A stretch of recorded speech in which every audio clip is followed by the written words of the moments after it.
Today's recipe, tamang-tama sa malamig at maulan na panahon. Magluluto tayo ng tinolang baka.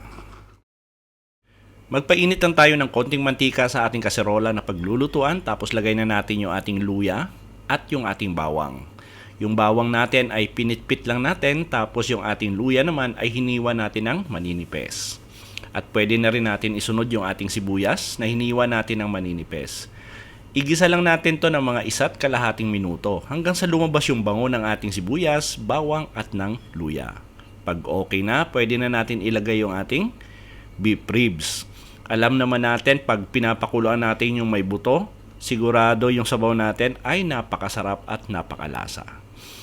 Igisa lang natin yung ating beef ribs hanggang maging brown ito. Siguro approximately mga 6 to 7 minutes. Lagyan natin to ng patis.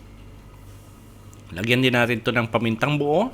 Tapos haluin lang natin saglit para mag-penetrate yung patis na nilagay natin. Tapos pwede na natin to lagyan ng tubig. Ngayon yung tubig naman, depende po yan sa inyo. Kung marami yung kakain, doon na lang tayo sa sabaw, babawi. Lagay tayo ng isang pirasong broth cube at tanglad.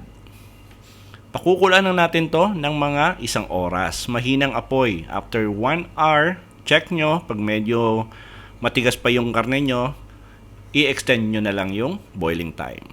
Nilagay na natin yung ating sayote. Ngayon, pwede rin naman kayong maglagay rito ng papaya kung gusto nyo.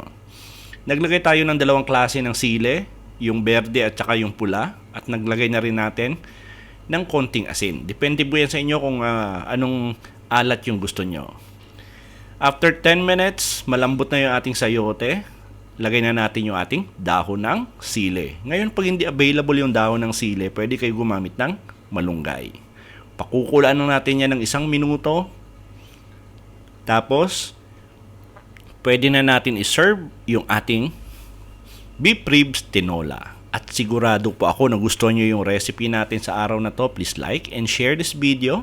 At kung bago kayo sa ating kusina, please don't forget to subscribe at pindutin yung notification bell para updated kayo sa mga susunod pa nating masasarap na recipe. Salamat sa panonood at ito ang Kusina ni Dan Levy.